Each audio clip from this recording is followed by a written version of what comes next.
है मेरे इस यूट्यूब चैनल में। जैसे कि मैंने एक लेक्चर सीरीज स्टार्ट करी है जिसमें मैं आपको ऑटोमेशन टेस्टिंग में कैसे स्विच करें मैनुअल डोमेन से, वो मैं बता रहा हूँ। क्या क्या टेक्नोलॉजी, क्या टेक स्टैक आपको फॉलो करना चाहिए जो आपको हेल्प करेगा कि कैसे आप मैनुअल डोमेन से ऑटोमेशन डोमेन में स्विच कर सकते हैं यदि आपको कोई एक्सपीरियंस नहीं है तो। जैसे मैंने कल आपको एक लेक्चर प्रोवाइड किया था यूट्यूब चैनल पे, आप उसको रेफर कर सकते हैं। और आज मैं आपको बताने वाला हूँ कि कौन कौन से टूल्स रिक्वायर्ड रहेंगे जिसको आप पढ़ के इजीली ऑटोमेशन इंटरव्यू क्रैक कर सकते हैं विदाउट एनी प्रायर एक्सपीरियंस।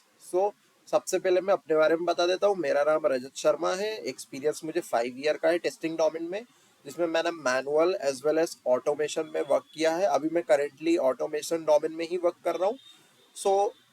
चलिए शुरू करते हैं। सबसे पहले जो टूल्स आपको रेफर करने चाहिए ऑटोमेशन डोमेन में स्विच करने के लिए, तो वो सबसे फर्स्ट पे है आपका डिफेक्ट ट्रैकिंग टूल, जिसको हम एएलएम और जीरा बोलते हैं। एएलएम जो कि एक एप्लीकेशन लाइफसाइकिल मैनेजमेंट है, और जीरा जो जनरली ये भी एक ट्रैकिंग टूल ही है। इसमें जनरली आपकी ऑटोमेशन स्टोरीज को ट्रैक किया जाता है। इस पे जीरा में एक बोर्ड होता है जिसको हम बोर्ड बोला जाता है, जो स्क्रम मास्टर उसको ट्रैक करते हैं। उसको ट्रैक करने के बाद उसमें हम हमारी ऑटोमेशन स्टोरीज क्रिएट करते हैं, और उस स्टोरी को स्क्रम मास्टर ट्रैक करते हैं, या हमारे सीनियर लीड्स ट्रैक करते हैं कि आपने ऑटोमेशन पे कितना वर्क किया है। सेकेंड हमारा एपीआई टेस्टिंग टूल है, जो कि एक पोस्टमैन होता है। ये काफ़ी फेमस टूल है। जनरली हमारी एपीआई की जो भी टेस्टिंग होती है वो हम इसमें ही करते हैं। हम इसमें रिस्पॉन्सेस चेक करते हैं, स्टेटस कोड चेक करते हैं कि एपीआई का स्टेटस कोड क्या रहा है, 200 400 404 इस टाइप के। और इसमें हम कलेक्शंस भी बनाते हैं। समटाइम हम ऑटोमेशन में जब हम बीडीडी फ्रेमवर्क में एपीआई टेस्टिंग, बीडीडी फ्रेमवर्क में हम एपीआई को इंक्लूड करते हैं। मतलब एपीआई बीडीडी फ्रेमवर्क जो हम यूज़ करते हैं उस एपीआई उसमें हम एपीआई टेस्टिंग करते हैं रेस्ट अशोर्ड टूल के थ्रू। तो हम पहले पोस्टमैन में उसको टेस्ट करते हैं, देन हम उसको हमारे ऑटोमेशन फ्रेमवर्क में इंटीग्रेट करते हैं। तो ये भी हम एक ये भी एक ऑटोमेशन का ही पार्ट है। इसके बाद थर्ड है गिट और गिटलैब और गिटहब। गिट जनरली हम ये सबसे इम्पोर्टेंट टूल होता है, और इसकी इंफॉर्मेशन और इसके कमांड्स आपको पता होना चाहिए कि गिटलैब और गिटहब क्यों क्या होता है, इसको यूज़ कैसे किया जाता है।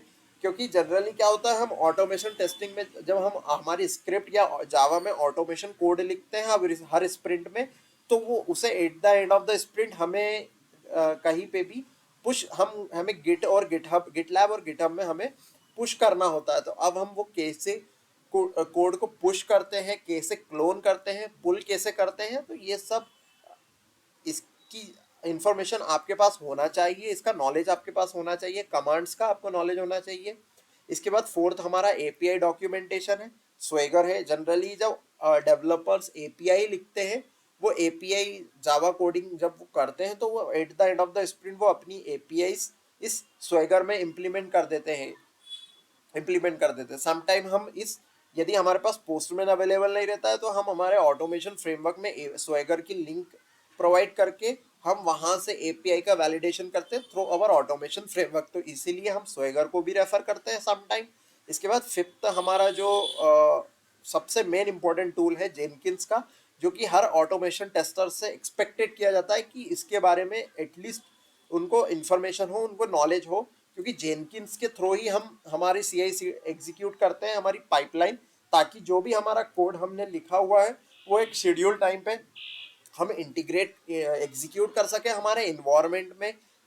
जो भी हम इन्वायरमेंट प्रोडक्शन हो गया, डेवलपमेंट हो गया, ये स्टेज या क्यूए इन्वायरमेंट में हम हमारे स्क्रिप्ट को एग्जीक्यूट कर सके थ्रू जेनकिंस पाइपलाइन। तो उसके बारे में आपको जानकारी होनी चाहिए। जेनकिंस में जैसे जॉब्स रहती है, मल्टीपल जॉब्स के बारे में आपको पता होना चाहिए, कैसे गिटलैब या गिटहब को इंटीग्रेट किया जाता है जेनकिंस में। तो ये जानकारी आपके पास, इंफॉर्मेशन होनी चाहिए, आइडिया आपके पास, नॉलेज होना चाहिए।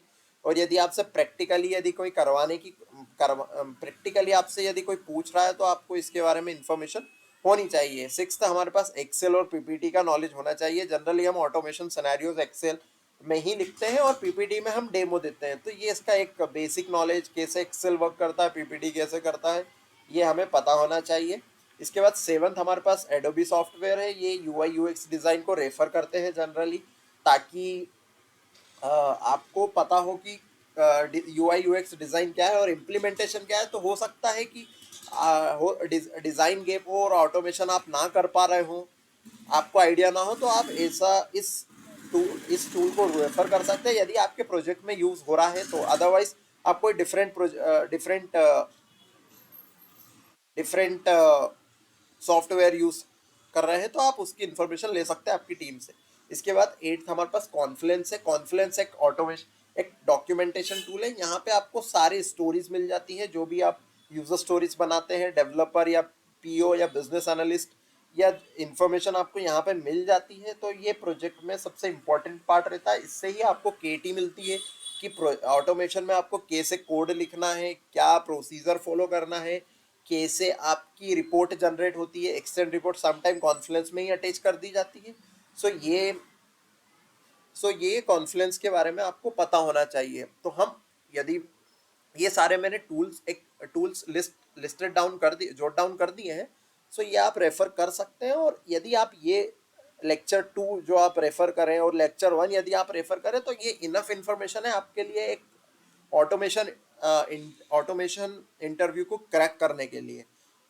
यदि आपको इसके इसके अपकमिंग लेक्चर्स में मैं आपको इसके बारे में डीप हर टूल्स के बारे में मैं आपको बताऊंगा कि क्या क्या क्वेश्चंस पूछे जाते हैं, किस टाइप के क्वेश्चंस इंटरव्यू में आपसे पूछे जाएंगे। तो यदि आप चाहते हैं कि मैं इस सीरीज़ को कंटिन्यू करूं, तो मेरी यूट्यूब चैनल को आप सब्सक्राइब कर लीजिए। और यदि आपकी कोई क्वेरी है, आप किसी स्पेसिफिक टॉपिक पर टेस्टिंग डोमेन में आप मेरे से पूछना चाहते हैं, तो आप पूछ सकते हैं। आप अपना कमेंट कमेंट कर दीजिएगा, मैं आपका उसका रिप्लाई दे दूंगा। मैं कल फिर से आपके साथ नए क्वेश्चन के साथ हाजिर होऊंगा। Thank you.